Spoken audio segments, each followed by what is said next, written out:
So I found this video here. Andrew Tate is monetizing misogyny. Women's rights campaigner on young men becoming radicalized. But what's most important here about this video is the chyron at the bottom. If you're not looking at the screen, I'll read it. Don't worry. It says, "Watch out. Cooper calls for extreme misogyny to be treated as terrorism." What is extreme misogyny, first off? But just being in support of men, being in support of men's spaces, men's ideas, supported by the idea that men should have their own spaces, men should be men and not girls. That's going to be terrorism, because that's what they're calling extreme misogyny a lot of the times these days, right? Just be a man. Oh, that's extreme misogyny. What are you talking about? It has nothing to do with me disliking women, and I don't, because I don't dislike women. I love women. I think they're great. So sit here and tell me that I'm going to be considered a terrorist, if I were in the UK anyway. There's been a push to get me to be considered a terrorist, which I'm not. I don't rule through fear. I don't coerce through fear or commit crimes that are going to be enforced my will. Crimes that are going to be enforcing my will through fear. It's ridiculous. Let's go ahead and get to this video here now. Before we get started, I do want to thank everybody for stopping by and supporting my channel. Please remember to like, comment, share, and subscribe. Now let's dive in. Yvette Cooper, who is the Home Secretary, she is saying that extreme misogyny will be treated as terrorism for the first time under government plans to combat the radicalisation of young men online. She's ordered a review of Britain's counter-terrorism strategy to urgently address gaps in the government's stance and to look at tackling violence against women and girls in the same way as Islamist and far-right extremism, amid fears that current Home Office guidance is too narrow. Well, let me say something about that to start off with. Radicalisation of young men online. Please, can somebody pull up the stats? How many young men have been radicalized online into misogyny, to where they want to harm women because of their misogyny? Is that actually happening? I'm sure there's a few people that have been. Like, look at Elliot Rodger. I don't think he was radicalized online, but he definitely was radicalized by the mistreatment he received from women, and I can understand that. I remember what it was like when I was dating. They treat you like you're not even human. It's freaking horrible. But you got to bring in a woman, to talk about this. Let's see what she has to say. I'm sure it's all going to be positive. Ask the opinion of Aisha Ali Khan. She's a human rights and women's rights campaigner. Aisha, thank you for joining me this afternoon. What do you make of this proposal from Yvette Cooper, the Home Secretary? Right. So we've been talking about something like this for the last, 4 or 5 years now. And every time this kind of idea comes to the table and we discuss it, we get comments like the comment you just read out saying, violence against women and that kind of domestic abuse should not fall under the category of terrorism. Well, it should, if it's based on terrorism. If its intention is to cause women to behave a certain way based on fear, then it should probably fall under terrorism. But are women really afraid of it? I don't hear any women in the real world talking about, oh, men are going online and getting radicalized to hate women. I don't ever hear anybody talk about that. And I think what we've definitely seen has been a massive increase in young people being radicalized online, especially young men. And these men have been, they're unhappy, they can't get a relationship, and they fall under the category of incels, which stands for involuntary celibate. Yeah, and you could call me the same thing. Right? When I was dating, you could have said I was an involuntary celibate. I did not get a lot of positive outcomes in the dating world. I could blame women all day long, right?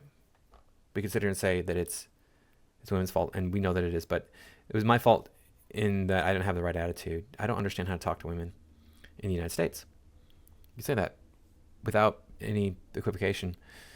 But at the same time, the women in the United States are so finicky about every little thing. It's like they're trying to find something wrong with you so they can not be in a relationship with you. Women who are dating multiple men at the same time, women who are dating a man but will step out on him repeatedly. We see the street interviews of girls saying, "Oh yeah, I cheated on my ex with like 50 different guys, or I cheated on even with 5 guys or 4 guys, or even with 1 guy." It's like, really, do I want to get with a girl who's going to be unfaithful? Especially considering if I were the one who was being unfaithful in the relationship, I would be considered a piece of garbage. I would be misogynist, which is now a terrorist, according to the UK. It's ridiculous. basically So men these are who young men who can't get a relationship. They are incels, involuntary celibates, as you say, and they hate women as a result of this, and they fall into, well, whether they fall into or go there voluntarily, we can talk about in a second. But they're certainly very, very misogynistic and sometimes violently misogynistic. And I wonder what you. Well, is it misogyny or is it justified? I mean, misogyny, does that cover justified hatred of women?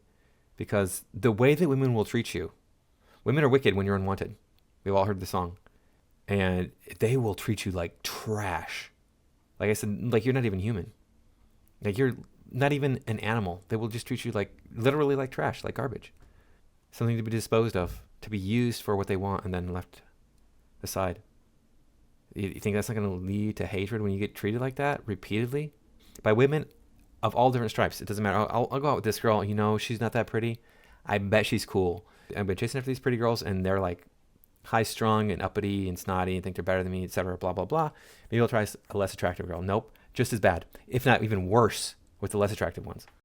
I mean, these are men who would love to have a relationship with women, and for some reason they can't, and then they end up blaming not just women, but not just a particular woman, but all women, and the rise of feminism and so on. Well, when it's a lot of different women, like I just said, I just explained, this is a lot of different women. It's not just like one woman. It's every woman that you date. It's every woman you ask out. It's every woman you chat up. It's ridiculous.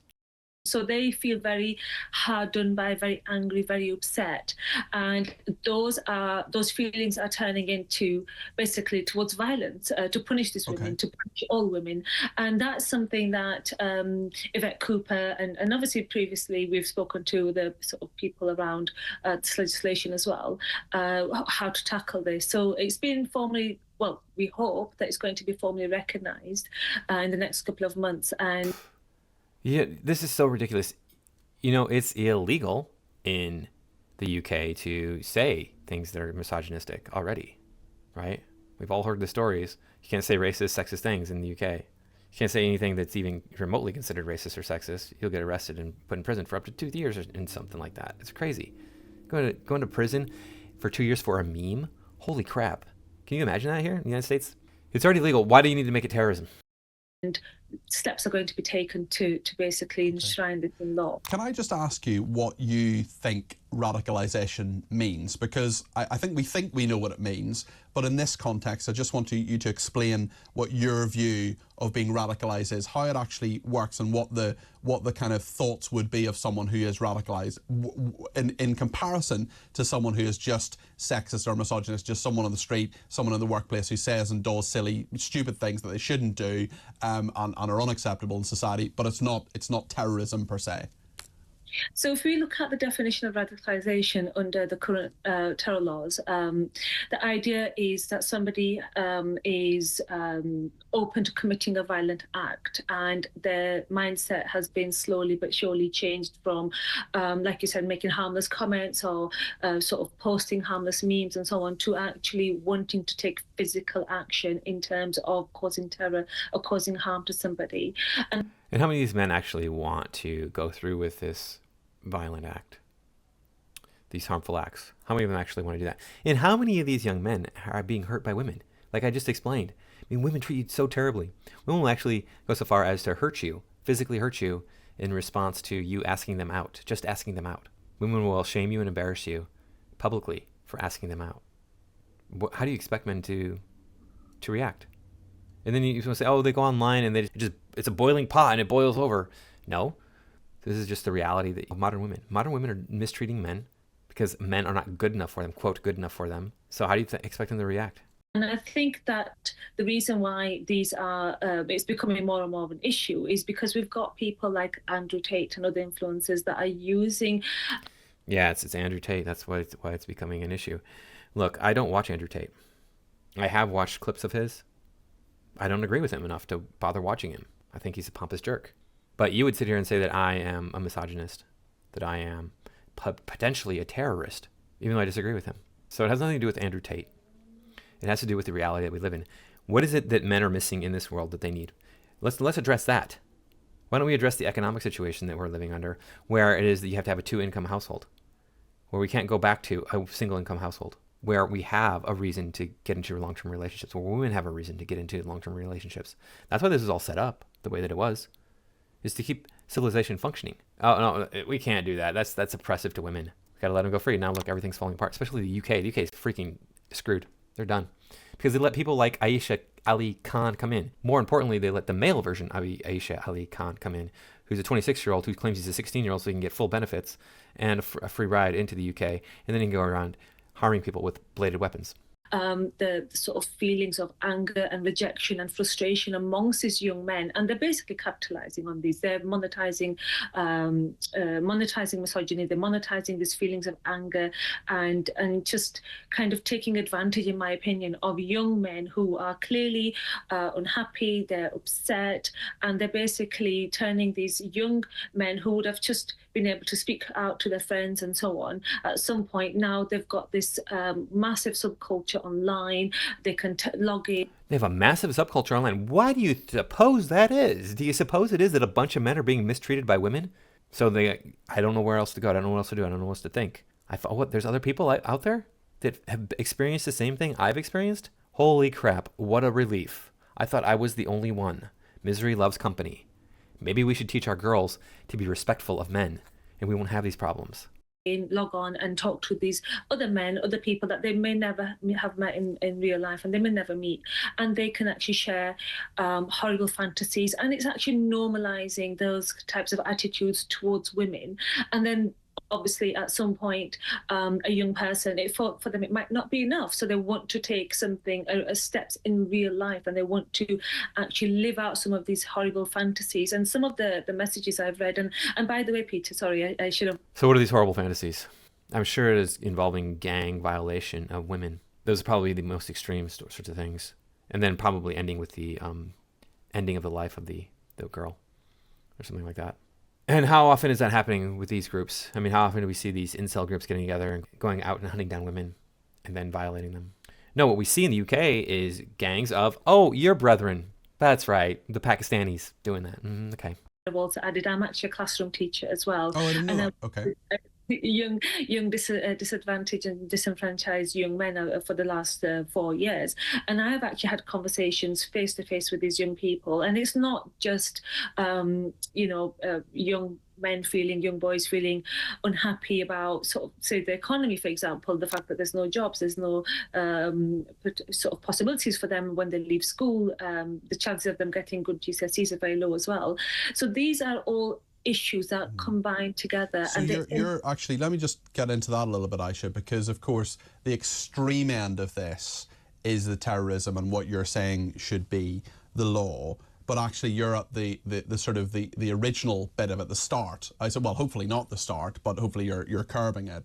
But there are many young men you're dealing with on a daily basis who are perhaps at risk of this, or at risk of these sorts of being not necessarily radicalized, but certainly influenced by these kinds of videos. Yeah, absolutely. I mean, when you think about it, these young men are being young boys. Sorry, let's just start with. They're being exposed to all types of very casual misogyny. They're playing games. They said exposed to these types of videos. Where are they getting these videos from? I mean, you can find some of this stuff probably on X, but you can't put this stuff up onto YouTube. Maybe on Rumble you can find some of this stuff, but it doesn't really matter, because we know that what she's saying is that somebody who speaks out like I do is saying, hey, look, women need to treat men better. Misogynist. How dare you? Women can treat men however they want to. Men deserve it. But I haven't ever done anything to anybody. What are you talking about? I just want to have a good, happy relationship. What's wrong with that? Oh, I'm not good enough? Oh, why am I not good enough? Oh, I'm too short? I don't earn enough money? I'm too whatever? You gotta be kidding me. It's just, it doesn't matter how good you are, because look at Tom Brady. He got a divorce. Tom Brady, top of his game, millionaire, tall, handsome, everything. And he got a divorce because he wasn't good enough. And characters that are female that are being run over, they're being beaten up, they're being stamped upon, and then they see it in their home lives. They see. So Grand Theft Auto is going to become illegal in the United Kingdom. I wouldn't be surprised if you won't be able to make a game like that anymore. Which I've never played Grand Theft Auto. I've never had an interest in going around and beating on hookers or whatever it is that happens in the game. I do like hack and slash type games, those third-person adventure games. Love that. That's my bread and butter. And so GTA would would definitely speak to me in that regard, but I never really played. I've seen it played. I've never really gotten into it. It's more that I want to play in a fantasy world, not the real world. That's more what is interesting to me. Like if you had the same game, which you do. I mean, like The Witcher. I played The Witcher. It's basically the same thing, but it's set in a fantasy world. And that's what I really want. Is I want to explore a foreign or alien land with amongst their friends to see it in potential relationships that are playing out in front of them, and there's nobody to challenge these types of ideas, and that's something that I feel really strongly about as a teacher. As soon as there's some kind of comment that's being made, oh, we don't want to pick up our plates because it's not our job, it's a girl's job. These are the types of comments that really. You're hearing men say this. I bet that she actually, because she is Pakistani, I bet she speaks Punjabi, because she said that she's Punjabi, right? I bet that she speaks Punjabi. She's working with people with this background, Punjabi background. I bet that's what she's doing. Because why not? She probably speaks 2 languages. She probably speaks English and Punjabi. We do that all the time in the United States, right? You see, somebody who speaks Spanish, they work with the Hispanic kids, because the Hispanic kids speak both Spanish and English, or some of them don't even speak English. So she's hearing this from her own people, I'm sure. It's not my job to pick up the plates. And I made a bunch of friends who were Indian at one point when I was living out here in California, a whole bunch of them, and they were filthy and they said it outright, like, yeah, look, this isn't our job. It's a woman's job to do this. I'm like, wow, okay. I mean, I'm going to clean up after myself because I don't want roaches, etc. But that's just me. Nobody in the Western world is saying that it's a woman's job to pick up the plates. Nobody who is Western born and raised with Western culture. We've all been taught. And I was raised in a misogynistic home. I was raised in a home where my father worked, my mother stayed home. My mother was supposed to be submissive to my father. She wasn't, but she was supposed to be. And she did all the housework. He didn't lift a finger to do any housework, my father. But I still know that it's not the woman's job to clean up after me. Ridiculous. It starts from. Right. And you know, I speak to young girls, I teach young girls as well, and the kind of comments that they have to put up with, comments about their bodies, comments about their looks, comments about whether somebody would want to sleep with them. And these are teenage girls, they're like 12, 13, 14, and they don't have the tools or the skills to basically stand up for themselves. They have bull crap. That's so much bull. I mean, again, yeah, so she's dealing with like Pakistani girls who don't have these social skills. Because when I was a teenager, we used to make these comments to girls and they would tell us to F off. And they would call us stupid. And they would call us jerks for making those types of comments. So they had plenty of opportunity to stand up for themselves and plenty of ability to stand up for themselves. And now you might be thinking, oh, you're proving her point. You see, men are doing this. No, we were just being stupid kids who were saying stupid things about girls. And you know who actually bullies girls more than boys? Oh, gee, it's girls. Big shocker there. Like, we never went around saying, oh, that girl's fat and ugly and stupid, I don't want to talk to her. No, but we would make comments about their bodies like, yeah, I wonder what her, looks like, or this or that, or things that were inappropriate. But we're kids. That's what kids do. They say inappropriate stuff. They push the boundaries all the time. Effectively bullied by these young boys who are also similar in ages as well. And I think then that snowballs. And obviously going back to my previous point, when you log online and you have other people that are writing similar things and sharing similar views, it's normalized, it's internalized, and it's really difficult to then, as a young adult, after having all these kinds of views. Yes.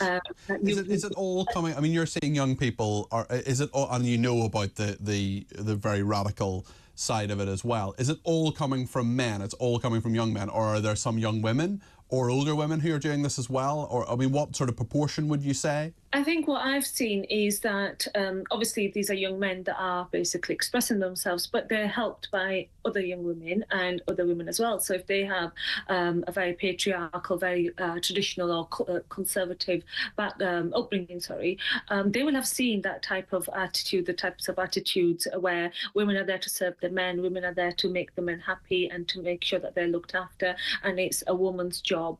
Whereas men, effectively boys as well, can do what they want. There's no accountability, there's no responsibility, and it's absolutely perfectly fine. And I speak as a Pakistani Muslim woman from a Punjabi background, very patriarchal. So I have seen this growing up amongst my own family members, amongst the So like I was saying, it's because of her background. And it sounds like she's making stuff up, doesn't it? I mean, obviously, it sounds very reasonable to say, hey, look, all the girls would support this misogynistic attitude if they come from a conservative family with traditional values where the women stay home and do the housework and the men go out and work. They'd be supporting this idea. Yeah, that sounds pretty reasonable to say that. So I have a feeling that she's being very hyperbolic with these so-called factoids here that she's bringing up. I don't think that she's being genuine at all. And if she is, then she's just dealing with a lot of Punjabi people who are doing this.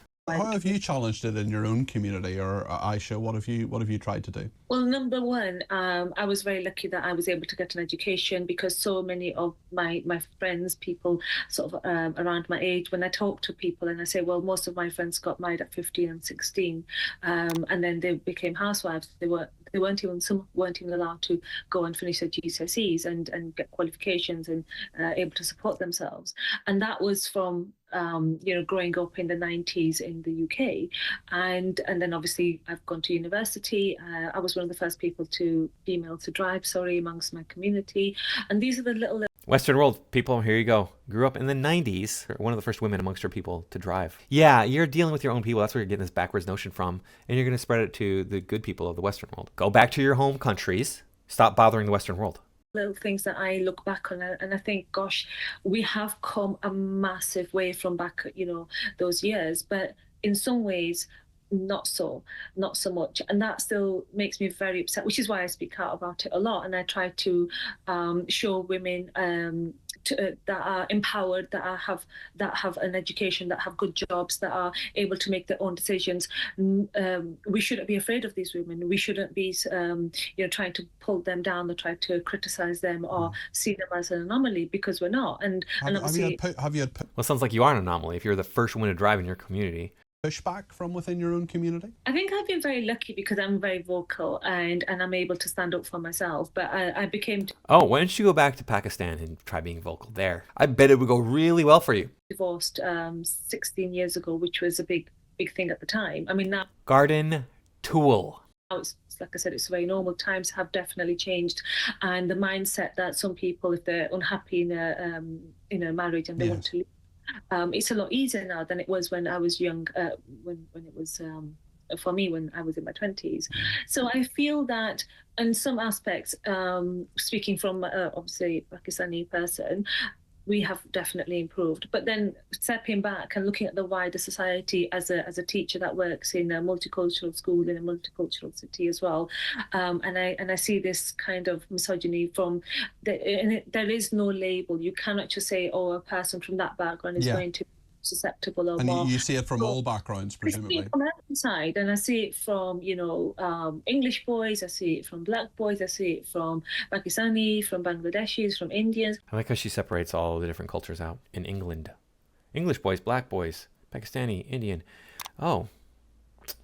So I thought you were all English. I thought you were all English. I've heard that before, haven't I?